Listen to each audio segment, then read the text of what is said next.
So, friends, I don't know if you know what it's like to have an asthma attack. I do. It feels absolutely horrible. You know, you breathe in and nothing comes. You're suffocating as you're talking or as you're sleeping. It's a terrible affliction, and every year there are 4 million children who become asthma sufferers. And one of the key reasons for that is coming from the food on our plates. It's the nitrogen fertilizers that translate into nitrogen runoff, nitrogen oxide in the air, and that is one of the key causes of asthma. Now, of course, this is just one illustration of what the Eat Lancet Commission 2.0 has made very clear, which is that there is a dark side to the food system that we rely on to feed humanity, but also to employ more than 1 billion people in agriculture and food systems around the world. And so from greenhouse gas emissions to nitrogen runoff, our food system is not only making the planet sick, it is also making us and our children sicker every year. The good news is that action is possible. It is already happening. You've heard from Maximo earlier this morning that there are hundreds of billions of dollars in agricultural subsidies every year that are between 500, 600, and 50 billion dollars.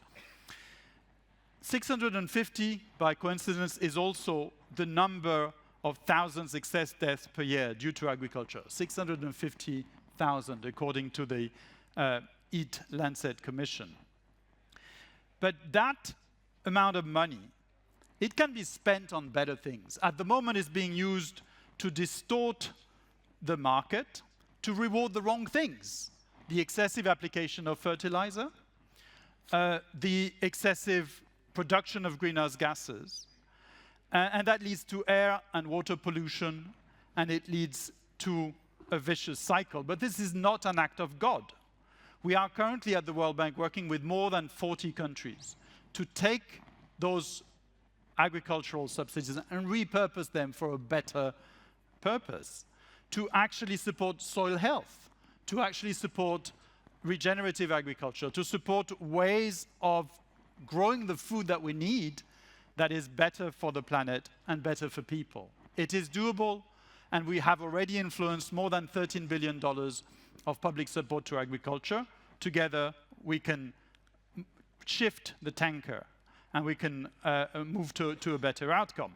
My name is Renaud Seligmann. I'm the Director of Strategy and Operations in the Planet Vice Presidency. I'm here with a distinguished panel of 4 people who will help us unpack what works and how together we can make a difference to that food system transformation we've heard about since yesterday.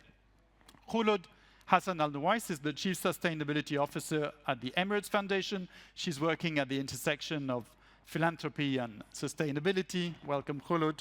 To her right and to my left is Diane Holdorf, Executive Vice President of the World Business Council for Sustainable Development. Hi, Diane. She is driving sector-wide transformation in some of the key value chains that we all rely on. She focuses on sustainability across food, nature, and water systems. His Excellency, Mr. Younten Phuntsho, is Minister of Agriculture and Livestock in the Kingdom of Bhutan, and he's pioneering conscious food systems in Bhutan and beyond. And last but not least, Mats Johansen is the CEO of Aker Biomarine, who does some really cool work on Qrill-derived products, both for consumer health and for nutrition, and you will hear from each one of those in turn. So, Khuloud, let me start with you, if that's okay. I feel that the Emirates Foundation sits at an interesting intersection between philanthropy and sustainability, and I understand that you've done quite a lot of work on food lost and waste, which is one of the key drivers of greenhouse gas emissions in the sector, right? So food systems as a whole is about 30% of greenhouse gas emissions, and food loss and waste is a significant part of that. How did you manage to reduce food loss and waste by 60% in the hospitality sector in the UAE? Khuloud, over to you. Thank you very much. Delighted to be here this morning. I'd like to perhaps start by highlighting what the Emirates Foundation is about. The Emirates Foundation is a vehicle that was created 20 years ago, translating His Highness the UAE President's vision to create public-private sector collaborations to fund initiatives that are addressing gaps in the community, but also initiatives that are of priority to the UAE government. NAMA, the National Food Loss and Waste Initiative, was incubated as a collaborative effort between the Foundation and the Ministry of Climate Change and Environment and the private sector to encourage social responsibility and to basically address food loss and waste specifically by changing all the current habits and practices that are leading to food loss and waste across the supply chain. Our aim is to halve food loss and waste by 50% by the year 2030, and we plan to deliver on that through collaboration, through using innovations and technology that helps us scale, by applying simple and practical behavioral science nudges, specifically to reduce and create shifts in behavior to reduce food waste. But we are also taking all these successful and practical solutions to create guidelines and integrate them into policies that allow us to create a more enabling environment across the UAE. In the UAE, we have a very hospitable culture, and I'm sure many of you have been there. The culture of buffets in restaurants and in hotels is very noticeable, with the tourism sector being at the heart of the UAE, but also food being at the heart of it.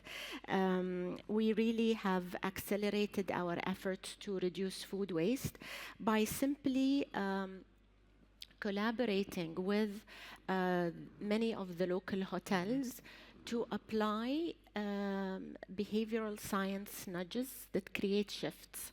So, for example, we've partnered with many of the Jumeirah hotels and Hilton hotels. We've introduced simple nudges like creating messages at the buffets, like, for example, introducing smaller plates to replace bigger plates. You know, you always see people filling up their plates but only consuming a portion of that. Especially children, right? They feel in French you say, ils ont les yeux plus gros que le ventre. You have your eyes bigger than your stomach. Exactly. We say the same in Arabic. So, and we have also trained staff to stick to certain portion sizes. And in some of the staff canteens, we've actually replaced black bins with transparent ones. So even when employees are discarding food off their plates, they can see how much they're contributing to the problem. So all these nudges we monitored closely through key KPIs, which after a period of 13 weeks, we have seen a huge reduction of almost 44% reduction in food waste. And in other examples where we have worked with Hilton hotels and also utilizing Renaud solutions to track the amount of reductions, where across the breakfast, for example, we have removed the bread basket. So bread is the #1 type of food that tends to go to waste. And we've replaced that with the experience of bringing the type of bread that you prefer hot to you. That simple action has actually contributed to reducing food waste by 60%. Wow. So you can see the impact of these simple, practical solutions and how they actually help bring about a reduction in food waste. But we've also, to give you another important example, is we have developed a framework for large-scale events such as this one. Specifically, the UAE hosts many conferences throughout the year. We have a lot of big festivals. So we've created a zero food waste framework. And even this was applied a few years ago in collaboration with the Conscious Catering team to implement throughout COP28, which we hosted a few years ago. And this also allowed us to redirect all the surplus food to charities and people in need, but also use the unedible waste and turn it into fertilizer or other usable products, creating zero waste events. That's wonderful, Khuloud. And this guide actually is a 10-step guide that people can actually follow, which helps us not only scale locally, but also internationally. Very good. So, Khuloud, that's great because I think it shows that sustainability can also be good for the bottom line. I'm sure those hotel chains also found that they had spent less on breakfast or buffets now that those practices are in place. Let me turn to Matt and go from breakfast to seafood. Matt, Aker Biomarine does some pretty cutting-edge stuff with Qrill, and not everyone knows what Qrill is, so maybe you can say a word about what is that tiny crustacean and what you do with it, because it seems it has a lot of properties that I didn't know about. And then we can go from there to what kind of policy changes would be needed to really take this to scale. Yeah, so Qrill is a small crustacean, like a small shrimp. Biggest biomass on the planet. Nothing there's more of on this planet than Qrill. It has the biggest genome of any species that's been mapped. So it's got some interesting biology and chemistry going on there. And just like a fun fact, so the Qrill will eat for 180 days a year, starve for the next 180 days. During those 180 days of starving, it will reverse its age. It will become juvenile again. So if you use standard methods to see what age a Qrill has, it will always be less than a year. So you can imagine if you can figure out what that is and take that into humans, it's quite interesting. So, so we harvest that. It's actually one of the most sustainable fisheries in the world. We harvest it, we refine out different ingredients, goes into aquaculture ingredients to help make shrimp farming, salmon farming more sustainable, goes into the first treatment for lupus disease in 60 years, molecule coming from Qrill, and many other products. So, and started 15 years ago, just started scratching the surface of what this can do. And then you talk about policy. So we, as an industry or a company, we catch about 70% of all the Qrill in the world. We catch this in Antarctica, South Pole. So pristine water where you need to be quite careful. 27 nations, they manage Antarctica. Any regulation that you want to have there, 27 nations needs to, all of them vote yes. China, Russia, US, Norway, a couple other countries. So quite demanding. And we've been trying to work, it's already one of the most sustainable fisheries, but we want to take it to the next level because we operate in this environment. And it's quite difficult. And we've been a stakeholder there for many years, just watching the process, but decided a while back that we will actually take the lead.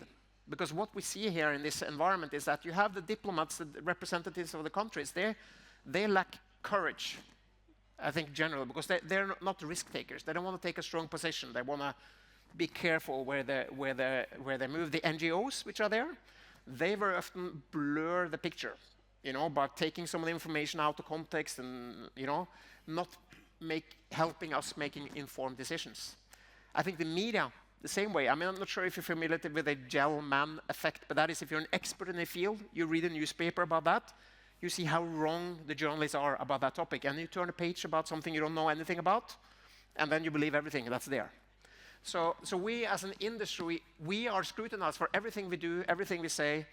We're used to leadership. We're used to pick up the phone, you know, negotiate, find compromises. So we apply that, and now we lead the work to get all those diplomats in line to actually now agree on one of the biggest marine protected areas in Antarctica.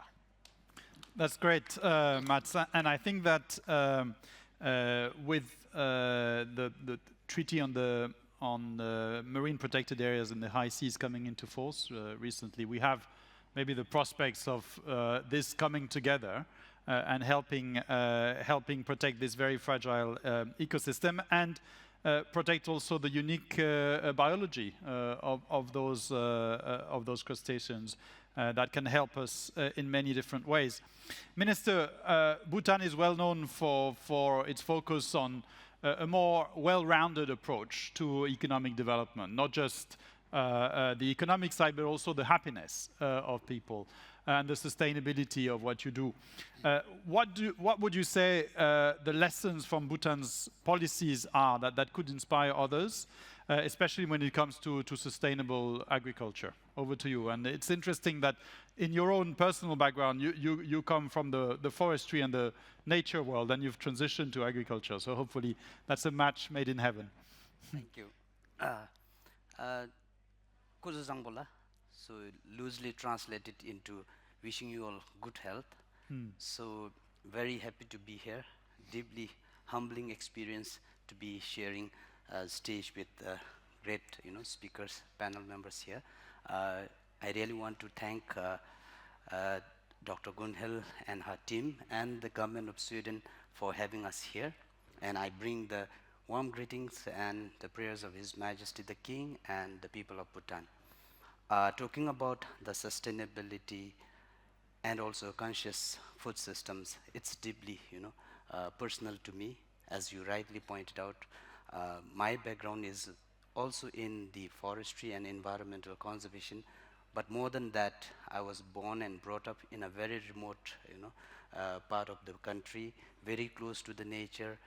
We were not only depending on forests and surrounding areas for fresh air, water, and food, but growing up even to the extent when I started going to the college, so we used to collect the non-wood forest produces from our surrounding areas and sell them across the border to earn little income that would fund our education. So therefore it's very close to my heart. And now talking about the agriculture, unlike the developing economies like Sweden and many other countries, for Bhutan, agriculture still is a backbone of our economy. And from that standpoint, for us, transforming agriculture in a way that is sustainable, that is resilient, that is green, is not an alternative.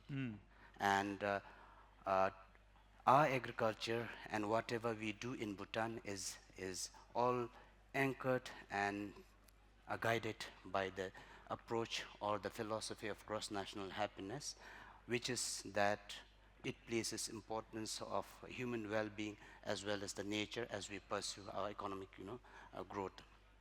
And for Bhutan particularly at the moment, in our ministry, what we are also trying to do is we are trying to transform our agriculture in a way that it is sustainable, which also means that there is less use of chemical or fertilizers. It's mostly natural, and it is also because of the fact that we have pursued this philosophy of cross-national happiness, which respects the nature as well as the well-being of the people. So it's been quite natural for us to transform ourselves into the natural farming, or rather organic farming. It is in this context I'd like to maybe share with the audience here today that in 2026, about a year from now, in collaboration with UNDP, we will be hosting the first global summit, which is called as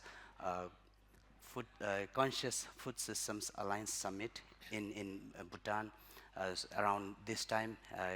So therefore, I'd like to warmly welcome each and every one of you to take part and take that journey along with us. And thank you so much for the invitation. I'm sure lots would love to take you up on that. Thank you. Thank you, Minister. Thank you. And thank you for your example of applying sustainability and a broader focus on human flourishing and happiness at the core of what you do. Diane, let me come to you last but not least. Look, business is often ahead of policy. Sometimes it's held back by policy. So clearly we need to build coalitions between the public and the private sector and the philanthropic world. So can you give us a sense of how we can do that, to drive change, to accelerate private sector commitments and to translate it into systemic change or change at scale.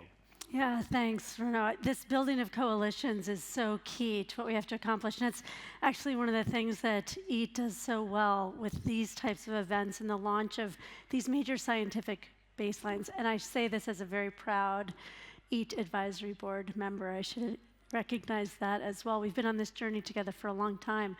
I want to talk about policy at 3 different levels, and the way that you have to build multi-stakeholder coalitions and the role that business needs to both represent in leadership but also represent in partnership.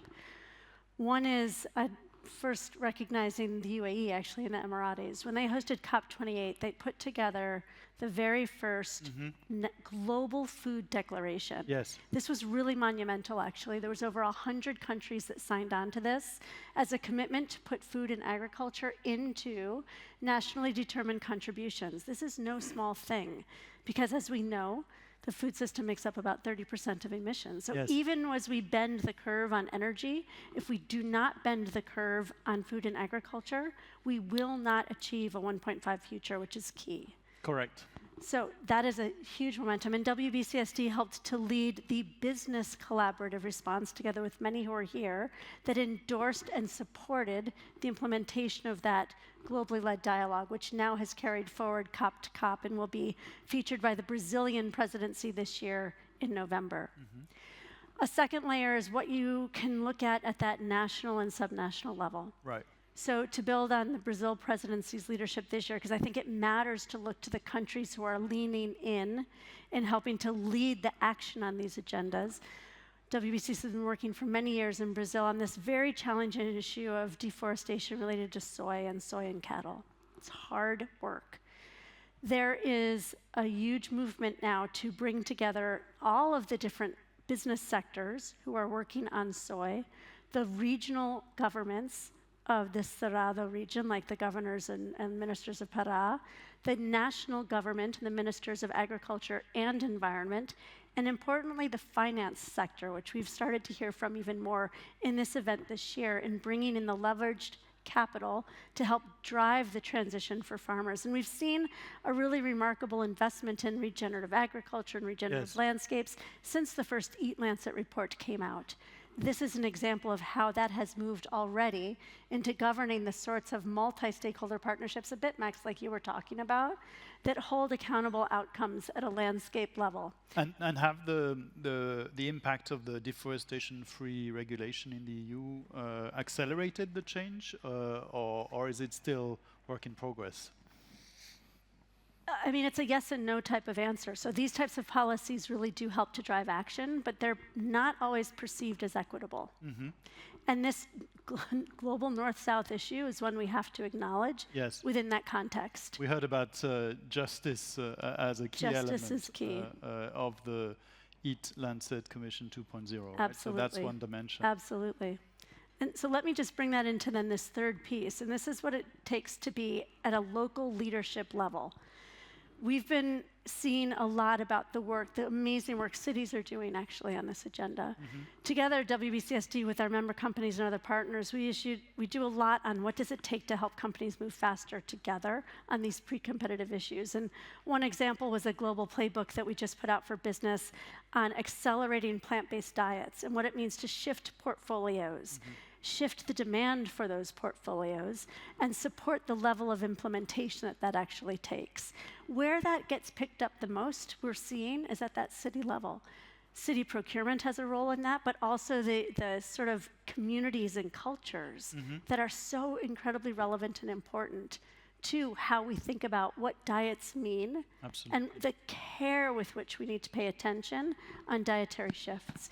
So these 3 layers all matter, but what I'm trying to point out with these specific examples is how it takes very specific yet different types of collaboration, and businesses really have to be in the center contributing to that, saying what's possible, what's needed, but also leveling the playing field for those who are not moving fast enough. Excellent. And Diane, this morning we heard from the City of Copenhagen procurement officer who was talking about how they're trying to drive action example. at the local level, right? Precisely. Including on the diets that get fed to school children. So we're coming to the end of this panel. Fascinating perspectives. Let me come back to each of you, maybe in reverse order, and I'll start with you, Diane. You know, in 20 or 30 seconds, your closing thoughts on one policy action that the world cannot afford to delay. What would that be? I'm going to give you two within this amount of time. One is subsidies. We've heard a lot about it. It's hard to unlock. The second that we can move faster on is public procurement. There are enabling factors within that help drive that demand and push. Matt? I think policies around the ocean. I mean, it's 70% of the planet's surface. Still only 2% of the calories we eat come from the oceans. There's still overfishing, but there's still a lot of untapped potential. And probably a lot of the future medicines will come from the ocean. So we need better policies to utilize and protect the ocean in an optimal way. I say amen to that. I saw David Attenborough's ocean documentary the other day, and I have to say, I was moved, but I also ended with a sense of hope. Yeah. That actually action is possible and that nature is amazing. And when you let it do its thing, it regenerates very quickly. And that's what the experience of ocean conservation tells us about. Minister, what would that be? For me personally, I think leaders will have to step back, think and have awareness about how they pursue development. So basically looking at how we take care of the relationship between the people and the nature. So perhaps that might be something I'd like the world leaders to think about, and that is something that the world cannot afford to delay any further. And I think you're encouraging us to take a little bit more of a philosophical approach to this, thinking about the conscious approach. Yes, because basically I'm trying to bring to this point where we must all appreciate, we must all recognize the fact that we are all interconnected. Yes. There is this interdependent, nature between us and the people. Absolutely. Khuloud, please. Khuloud, over to you. I believe we need retailers, hospitality sector to actually, we need policies that will make it mandatory that they redirect food. There's plenty of food that's enough to feed everyone, so we must make sure it's being redirected, and to mandate recycling and valorization, because that will also reduce the amount of food waste that ends up at landfill, and hence reduce the emissions that have huge impact on climate change. So, colleagues, you've heard it from all the panelists. Action is possible. It is already happening. It is happening at the international level, at the national level, at the city level. You can all contribute to it.